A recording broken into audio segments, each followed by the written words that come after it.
پھر آپ کے پاس نہیں رہیں گی. تو طاہر صاحب اب یہ بہرحال جذبہ خیر سگالی تھا یا کچھ تبادلہ ہوا ہے, انتہائی مختصراً اثر و رسوخ تو بہرحال کسی نہ کسی لیول پر استعمال ہوا ہے, تو یہ پاکستان نے براہ راست کیا ہے یا افغان حکومت کے اثر و رسوخ کے نتیجے میں بازیابی ہوئی ہے؟ مختصراً. افغان حکومت کا کوئی کردار نہیں رہا. وہ طالبان نے بھی واضح کیا تھا پہلے دن کہ نہ افغان حکومت کا کردار ہوگا نہ نیٹو کا کردار ہوگا. ویسے بھی افغان حکومت کا زیادہ فوکس توجہ اس پہ ابھی تک ہے کہ ہیلی کاپٹر وہی ہے کہ نہیں ہے جس کی اجازت دی گئی تھی.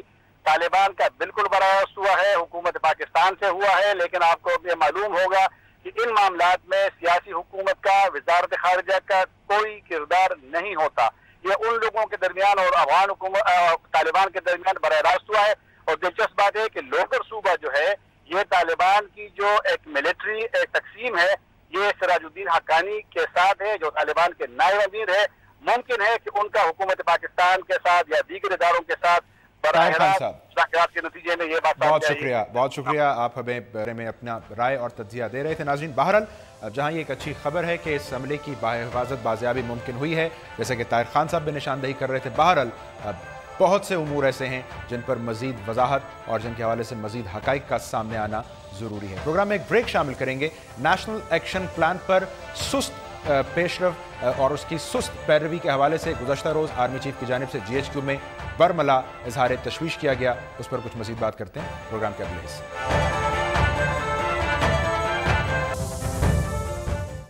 Welcome back. ناظرین ایک جانب وفاقی وزیر داخلہ چودھری نثار صاحب ہیں جو گزشتہ روز اپنی ایک پریس کانفرنس میں سیاسی مخالفین کو آڑے ہاتھوں لے رہے تھے, اور اسی پریس کانفرنس میں انہوں نے نیشنل ایکشن پلان کا بھی تذکرہ کیا, یہ کہتے ہوئے کہ یہ ایک کانسیپٹ کا نام ہے, کوئی ایک جادوئی سوئچ نہیں ہے جس کو آن آف کر دیا جائے. ان پر تنقید کرنے والے اس بات کا خیال رکھیں.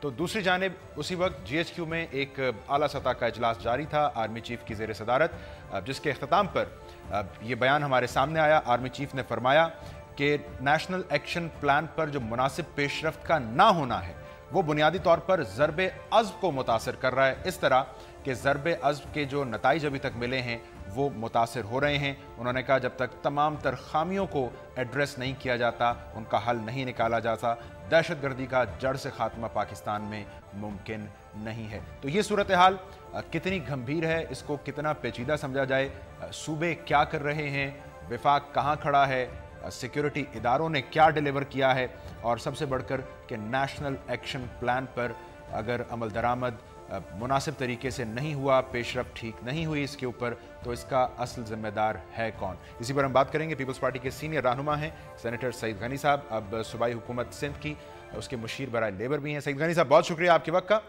یہ فرمائیں سر, ایک بات تو طے ہے, چودھری نثار صاحب پیپلز پارٹی ایک یہ آن گوئنگ مسئلہ ہے, اور کل انہوں نے جو کچھ فرمایا پیپلز پارٹی کے حوالے سے, خورشید شاہ صاحب کے حوالے سے, تو شاہ صاحب نے کہا کہ وزیر اعظم نوٹس لیں کہ چودھری نثار صاحب کیسے خطابات کر رہے ہیں. تو سر آپ وزیر اعظم کی طرف دیکھ رہے ہیں, اب وہ وزیر اعظم جو شاید آپ کو منانے تو آ گئے ایوان سے باہر, لیکن نثار صاحب کو روک نہیں پائے بیانات سے, پریس کانفرنسز سے.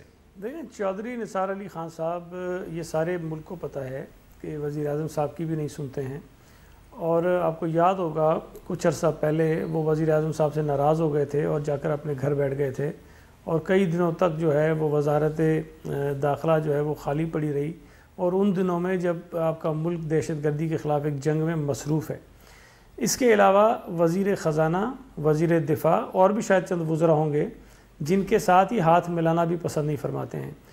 تو ایسا انا پرست شخص جس کی انا ملک کی مفادات سے زیادہ اس کی مضبوط ہو اور وہ اس کو اس سے اوپر رکھتے ہوں, ایسی انا جو اس کی اپنی آئینی اور قانونی جو ذمہ داریاں ہیں اس سے ان کو وہ اوپر رکھتے ہوں, اور ایسی انا کہ جس ملک میں دہشت گردی کا نشانہ اب ہمارے بے گناہ لوگ بن رہے ہوں, پاک فوج کے جوان بن رہے ہوں, پولیس کے لوگ بن رہے ہوں, رینجرز کے لوگ بن رہے ہوں, ان تمام چیزوں سے بالاتر جو ہے اس کی انا ہے, اور وہ ایک طرف جا کر بیٹھ جاتے ہیں, اور اس کے بعد بھی وہی طرز عمل ان کا ہے جو جاری ہے. پیپلز پارٹی کے ساتھ جو پرابلم چودھری نثار خان صاحب کو ہے, اور وہ میں بار بار اس بات کا کھل کر اظہار کرتا ہوں کہ پیپلز پارٹی دہشت گردوں کے خلاف ایک واضح موقف رکھتی ہے, اور دہشت گردی کو ختم کرنے کے لیے جتنی بھی کاروائیاں اس ملک میں ہوئی ہیں پیپلز پارٹی ان کو بالکل اون بھی کرتی رہی اپنے دور حکومت میں, اور آج بھی اگر کوئی ہو رہی ہے تو اس کو سپورٹ کرتی ہے. جبکہ چودھری نثار علی خان صاحب، آپ کو شاید یاد ہوگا، جب یہ اپوزیشن لیڈر تھے 2012 اگست میں، انہوں نے ایک پریس کانفرنس کی اور ان دنوں میں پیپلز پارٹی شمالی وزیرستان میں فوجی آپریشن کا فیصلہ کر چکی تھی اور آپریشن شروع ہونے لگا تھا. تو چودھری نثار علی خان صاحب نے پریس کانفرنس کرتے ہوئے کہا کہ یہ آپریشن ہم کسی صورت نہیں ہونے دیں گے. انہوں نے مخالفت کی فوجی آپریشن کی نارتھ وزیرستان میں. اس کے بعد حکیم اللہ محسود کا جب واقعہ ہوتا ہے، اس پر جس طرح انہوں نے آہیں بھر بھر کر ہچکیاں لے کر اپنا جو ہے وہ ماتم کیا، وہ بھی سب کے سامنے ہے. میں آپ کی بات، میں قطع کلامی آپ کی بات کاٹ رہا ہوں، یہ سب ماضی کی باتیں ہوئی، لیکن جب نیشنل الیکشن پلان بن گیا، مجھے بتائیں وہ تو بنا دہشت گردی کے خلاف لڑنے کے لیے، اس کے بعد یہ سیاسی لڑائی کہاں سے آ گئی؟ میں نہیں سمجھتا جو باتیں میں کر رہا ہوں. میں آپ کو یہ بتانا چاہتا ہوں کہ جس شخص کی یہ ذمہ داری ہے کہ نیشنل الیکشن پلان پر عمل درآمد کرائے، جس کی یہ ذمہ داری ہے کہ دہشت گردی کے خلاف جو جنگ جاری ہے اس پر قوم کو یکجا رکھنے کی کوشش کرے، اس کی ذمہ داری ہے کہ سیاسی جماعتوں کے درمیان اگر اختلافات ہیں تو دہشت گردی کے خلاف جنگ میں ان کو وہ ختم کروائے. لیکن وہی شخص ایسے کام کرتا ہے جس سے وہ جو قوم کے اندر اتفاق ہے اس کو سبوتاج کرنے کی کوشش کرتا ہے. اس کا سبب نہیں ایک سیکنڈ مجھے بات ذرا سا پوری کر دیں، میرا پوائنٹ ذرا سمجھنے کی کوشش کریں. میں یہ سمجھتا ہوں کہ چودھری نثار علی خان صاحب دہشت گردوں کے لیے اپنے دل میں ہمدردی رکھتے ہیں. اور آپ دیکھیں جب بھی دہشت گردی کا کوئی بڑا واقعہ ہوا ہے، مجھے ایک واقعہ بتائیے جب چودھری نثار علی خان صاحب نے فوری اس مقام پر پہنچے ہوں، جا کے عیادت کی ہو زخمیوں کی، جا کے شہیدوں کی کوئی تعزیت کی ہو. اس کے بعد اگر 1 یا 2 دن کے بعد وہ پریس کانفرنس کرتے ہیں تو جتنا ان کو للکارنا چاہیے دہشت گردوں کو، اس دن وہ للکارتے ہیں اپنے سیاسی مخالفین کو. یہ میں آپ کے سامنے ساری چیزیں آرکائیو سے نکالی، ان کی پریس کانفرنس ایونٹ نکالی ہے. چلیں غنی صاحب، آپ کا پوائنٹ آ گیا، آپ کی اجازت ایک بریک.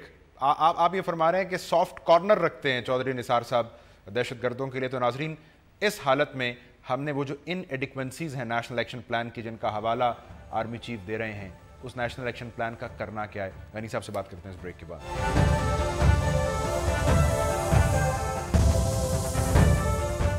ویلکم بیک ناظرین، ہم بات کر رہے ہیں نیشنل الیکشن پلان کو لے کر. ہم نے کہاں جانا ہے پیپلز پارٹی کے سینئر رہنما سعید غنی صاحب سے. غنی صاحب، فوج کی جانب سے تو اب یہ برملا شکوہ کر دیا گیا ہے کہ جو ضرب عضب کے مفادات ہیں وہ متاثر ہو رہے ہیں نیشنل الیکشن پلان پر مناسب پیش رفت نہ ہونے سے. خورشید شاہ صاحب کہہ رہے تھے کہ بریفنگ لی جائے پارلیمان میں سیکیورٹی اداروں کے سربراہان سے، انٹیلیجنس سربراہان سے. تو سر اس وقت کون ہے کٹہرے میں؟ دیکھیں، یہ تو وہی بات ہے جو کل فوج کی طرف سے آئی ہے، جو اپوزیشن بار بار کہہ چکی ہے، لیکن حکومت اس کو ماننے کو تیار نہیں ہوتی. اور وہ کہتے ہیں کہ نہیں، نیشنل الیکشن پلان پہ ہم بالکل عمل درآمد کر رہے ہیں اور ہم نے فلاں کام کیوں، گنوانا شروع کر دیتے ہیں 2-4 چیزیں. مطلب اس حقیقت کے باوجود کہ میری ذاتی رائے یہ ہے کہ فوج کو اس طرح اسٹیٹمنٹ نہیں دینا چاہیے. اگر ہیں بھی ایشوز تو بات کرنی چاہیے گورنمنٹ کے ساتھ بیٹھ کے، لیکن بات انہوں نے وہی کہی ہے جو اپوزیشن کہہ رہی ہے. سر کیسے نہ کہیں؟ آپ خود فرما رہے ہیں وفاقی وزیر داخلہ سافٹ کارنر رکھتے ہیں دہشت گردوں کے لیے. نہیں، میں یہ نہیں کہہ رہا ہوں کہ بات کرنی نہیں چاہیے. دیکھیں، طریقہ کار پہ مجھے اختلاف ہے کہ اس طرح اسٹیٹمنٹ جاری کرنے کے بجائے اگر حکومت کے ساتھ بیٹھ کے بات کی جائے تو زیادہ مناسب طریقہ. لیکن بہرحال انہوں نے وہ مناسب سمجھا کہ اسٹیٹمنٹ جاری کریں، انہوں نے کر دیا.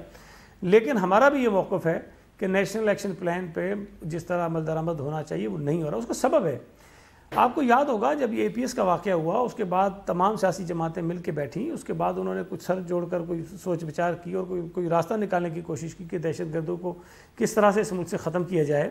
اس سلسلے کو آگے بڑھانا، اس میں لیڈ لینا، یہ حکومت کی ذمہ داری ہے.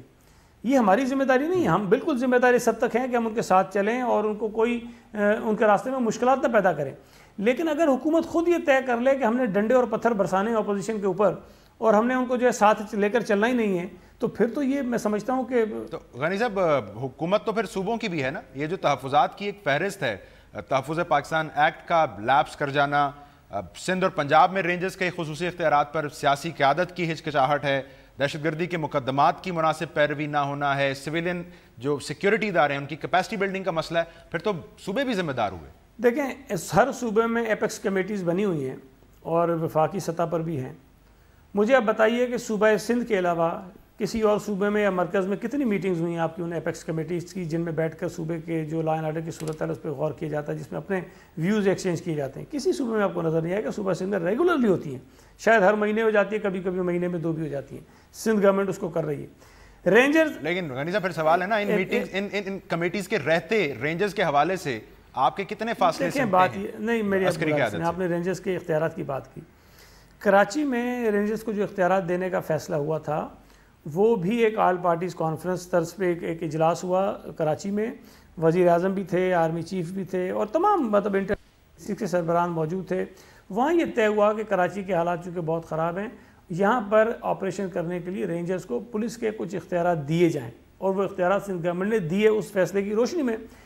اب اگر کہیں سے یہ مطالبہ آتا ہے کہ جناب یہ اختیارات جو ہیں وہ پورے سندھ کے لیے ہونے چاہیے, تو ہم یہ بات پوچھنے میں حق بجانب ہیں کہ کیا پورے سندھ کے جو دیگر اضلاع ہیں کراچی کے علاوہ ان کے حالات اتنے ہی خراب ہیں جتنے 2013 سے پہلے کراچی کے تھے؟ اگر ہیں تو پھر بات جائز ہے اور ہمیں اختیارات دے دینے چاہیے. لیکن اگر سندھ کے اضلاع میں لا اینڈ آرڈر کی صورتحال بقایا تینوں صوبوں سے بہتر ہو اور ڈیٹا کلیکٹ کر لیجیے اور یہ بات ثابت ہو جائے کہ باقی اضلاع میں صورتحال بہتر ہے, تو پھر میں سمجھتا ہوں کہ وہ بات تھوڑی سی نامناسب لگتی ہے. لیکن اس کے باوجود نہیں, ایک بات سن لیں, لیکن اس کے باوجود اگر یہ تمام صوبے طے کر لیں کہ جناب رینجرز کو اختیارات دینے چاہیے, کرپشن کے خلاف بھی ان کو کارروائی کرنے کا اختیار ہونا چاہیے, پولیس کے اختیارات بھی ان کے پاس ہونے چاہیے, پھر صرف یہ بات کراچی اور سندھ تک محدود نہیں رہنی چاہیے.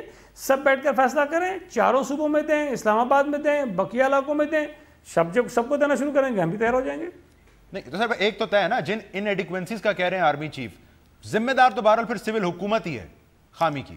نہیں, میں یہ کہوں گا کہ ذمہ دار تو شاید تھوڑی بہت ہمارے اوپر بھی آتی ہو, اداروں پر بھی آتی ہو, لیکن جس طرح میں نے پہلے کہا کہ لیڈ رول جو ہے وہ گورنمنٹ کا بنتا ہے, پرائم منسٹر کا بنتا ہے, وزیر داخلہ کا بنتا ہے, ان کو کرنا چاہیے. لیکن اگر وزیر داخلہ خود اس چیز پر تلے ہوئے ہوں کہ جی میں نے تو ڈنڈے برسانے اپوزیشن کے اوپر, ایسی بے تکی اور نامناسب باتیں نامناسب موقع پر کرنی ہیں, تو پھر تو یہ ذمہ داری وہ اپنی پوری نہیں کر رہے ہیں. اور میں نے جیسے کہا کہ وہ انا پرستی کا جو جن ان کے سر پہ سوار ہے, جو بھوت ان پر سوار ہے, جب تک وہ رہے گا وہ اس ملک میں جو ان کی ذمہ داری ہے وہ پوری نہیں کر سکتے.